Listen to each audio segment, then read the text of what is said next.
Triple Fights or the Champions Rise, 305, donde suben los campeones. We are in Miami, Florida, with Mr. Mathew Dodge from Dodge Sports, via phone with Anthony El Genio, the Genius Romero, and you're in Canada. Yes, that's where I Correct. am. We're going to be talking about congratulations on your victory, about what's happening with Anthony, about your win and your, I think it was your premiere in LFA, correct? Yes, my LFA debut. And you just came from winning in the UFC Contender Series. Yes, back in August. So you're in the perfect position for where you want to be in the future, which is a champion that's going to create a legend for himself in mixed martial arts. Yes, exactly. So thank you very much for being on the podcast with us. I want to say I'm super proud of Anthony. Anthony has fought his entire career in the United States. So to be able to go in there in enemy territory again on short notice, the new replacement, I just want to say how proud I am of Anthony. Yes, and I had the privilege to share with him and service with him here in Miami. And that's what I liked. He has the skills of a champion, but also the virtues of a champion, like we say, respect and honor. And he just shows us the quality of Dodge Sports. Anthony, let me ask you, because he said something. Were you born in Canada? Yes, I was born in Welland, Ontario, Canada, yes. Okay, and your parents are from El Salvador, correct? My father's from El Salvador, and my mother's from Canada. Okay, awesome. And you had the Salvador colors on your shorts. I did. It worked out perfectly, yeah. Great. So estabas representando a los latinos, El Salvador, porque el padre de Salvador, and we follow you down here through our fights, and believe it or not, I want to commend you. You're a great example for Latino Americans in the way you conduct yourself. So congratulations on that also. Thank you so much. I really appreciate it. And you started your career in Canada? Yes, I started Taekwondo. Okay, and then now, of course, you most of your fights, like Mathew Dodge was saying, are in the United States. Yes, I think all of them are in the United States, even amateur ones. So what's your record now? My record professionally is 9-0. Excellent, still undefeated. Yes, very happy about it. Yeah, I love it. How do you feel after the fight? I feel great. I'm very happy with the way things went. Always you want to get a finish in the fights, but a win is a win, and it's better than losing. So I'm very thankful for the position that I'm in. Well, at the end of the fight, at the end, which is the finish, you got the W. So it's a win. It's a finishing win. Exactly. Yeah. Mr. Dodge, what did you think about the fight? Tell me about from a spectator. By the way, I saw you on your story watching the fight. He's one of the guys that we represent that gives me the least anxiety when we fight, because he's smart, he's analytical, usually his fights aren't very, very close, but this one in particular, we talk a lot about the fight before the fight. This one had a lot going into it, right? There's things that happen behind the scenes. This was a replacement for Anthony, right? A guy who has 2 times the experience of anybody that Anthony has ever fought. Also, he's a southpaw, which is very difficult to game plan against, right? And I was ultra impressed with his performance.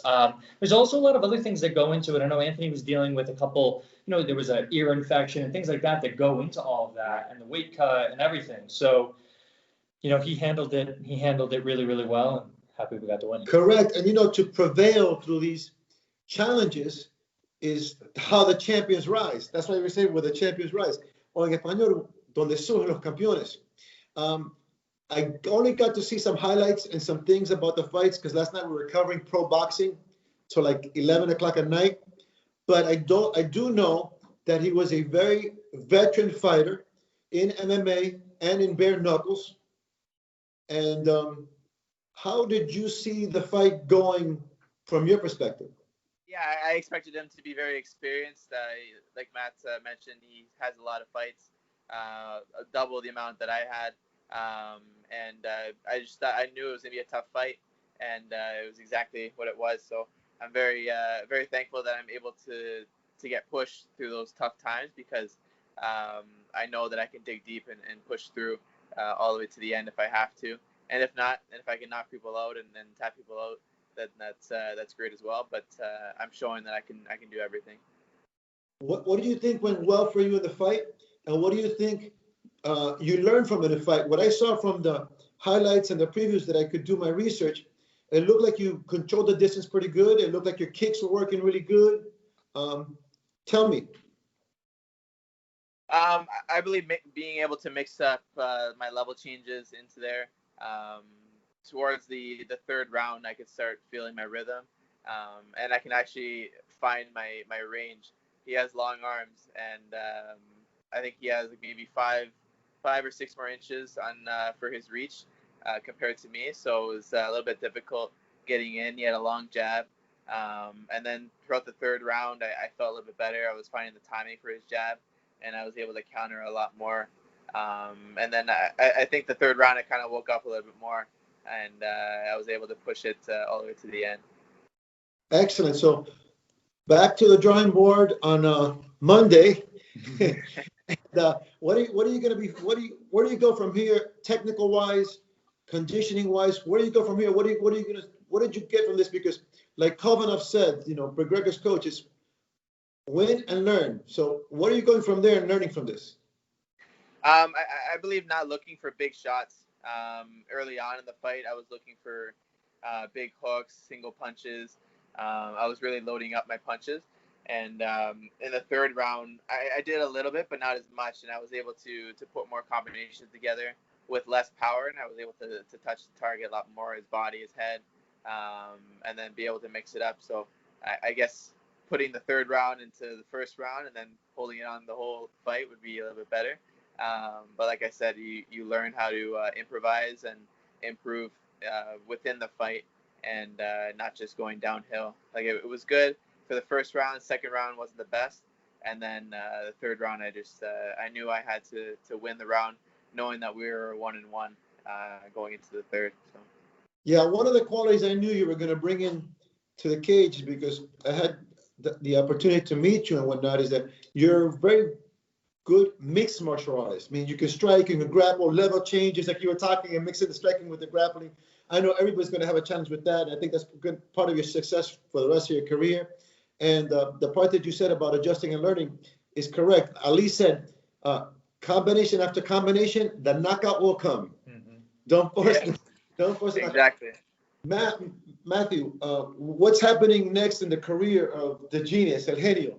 So Anthony has been lucky. He's fought 3 times this year, right? In a pandemic year, that's a lot. It's actually, we were just talking about this earlier, it's the most he's ever fought in a year, right? I think 2018, you also fought 3 times. So it's a lot for someone who cuts weight and puts their body on the line. And Anthony trains 3 times a day and runs 5 miles a day. He puts his body through a lot. So what's next for him is I want him to enjoy the holidays, and, spend some time with the family. And after that, I think we've got a really good shot at the next level. I think the UFC at 9-0 now, Anthony is riding a 17-fight winning streak. After his Contender Series fight, Dana White did a post-conference interview, and one of the things that he had said about Anthony was he'd like to see him fight a southpaw. And we fought a veteran southpaw, and we beat him, right? And Anthony's opponent's combined record is 43-13, right? So he's not fighting guys that are not good, He's actually fighting guys that are incredibly talented. And I think this last win over a veteran like Jusola, who's got name brand, he actually fought for the title at LFA 4 years prior, and has fought in bare knuckle and won. It brings a lot of credibility to that win. A decision aside, it still brings a lot of credibility to the win. So for Anthony, I think in 2021 he'll be in the UFC. Yes, 100%. And he's such a young man. You have the talent. I don't know about the looks, but you have. But now. You have right? Yeah, that's what I said. That's why I said it. You have the talent, the management, everything. A lot of people sometimes compare themselves at. I want to be here and I'm here. And what I see when I started, what I said is that I think you're in the right place to be to where you want to go.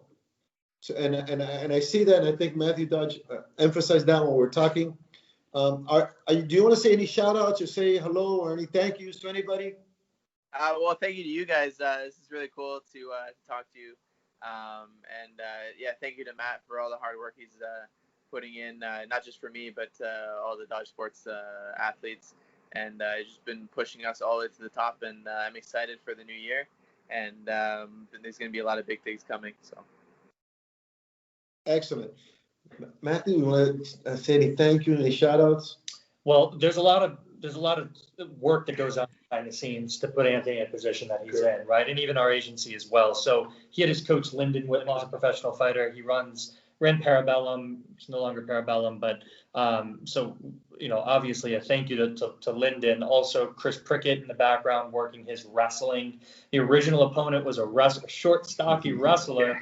What did we get? We got a tall, lanky striker who's got bare knuckle experience, right? It could be the complete opposite. So thank you to Chris Prickett and obviously all of the training partners out there at Niagara and Parabellum that have helped Anthony get to where he is today. Many of them we represent. So there's a lot of people to thank, and also his family. I mean, he's got a great support system there. I think any fighter, whether you're in a amateur level or professional level, if you don't have a support system behind you, it makes everything very, very difficult. Yes. And Anthony's got a great family and support system behind him. So. Yes. Sometimes people think that combat sports is an individual sport because it's only one guy in there. But that's just an illusion because it is really a whole team. Oh, yeah. And for ourselves, we thank everybody. We associate ourselves like Dodge Sports, like you, all the young future talent that's coming up that really is representing mixed martial arts, combat sports in general, in the U.S., outside of the U.S., con los Latinos. Muchas gracias por representar los Latinos. Let me ask you, Anthony, for Christmas now, por los días feriados, are you eating any Salvadorian food? Oh, yes, pupusas is my favorite. Yeah, I know, because Latinos, nosotros sabemos cómo comer. We know how to eat. We have the best food. You gotta tell me what that is. What is that? What is that? Pupusa, I guess the best way to describe it, it's like it looks like a pancake, but there's you can put meat in it, or you can just do like a veggie one, depends if you eat meat or not. Really greasy, but it's really good. Yeah. And I can actually have it now. So yeah, it's really greasy, and you can basically stuff it with anything you want. Yes. And in the Latin countries and whatnot, Christmas and the holidays is very special. Mm-hmm. So they have very unique little like desserts and things that they do that it's very, very fattening. So you gotta be careful. You gotta keep it running, huh? Yeah, you can't eat that all the time. Yeah. So in Spanish, I would like to say, quiero mandarle un saludo, muchas gracias a todos los latinos que están apoyando a Anthony Romero, no solamente de El Salvador, de Centro Suramérica, de 305 en el sur de Florida. Muchas gracias a todos los colegios, a todos los maestros, a todos los coaches. I want to thank all the coaches in Canada, in schools, everybody that participates in this beautiful sport and art to promote it. Like we say, respect and honor, and where the champions rise. Yes. Right. Thank you very much. Let me hear you say in Spanish. 305. 305. Donde surgen los campeones. Donde suben los campeones. Correcto. Yeah. The champions rise. Love it. Thank you very much. Thanks, Anthony. Fight Miami, the champion league.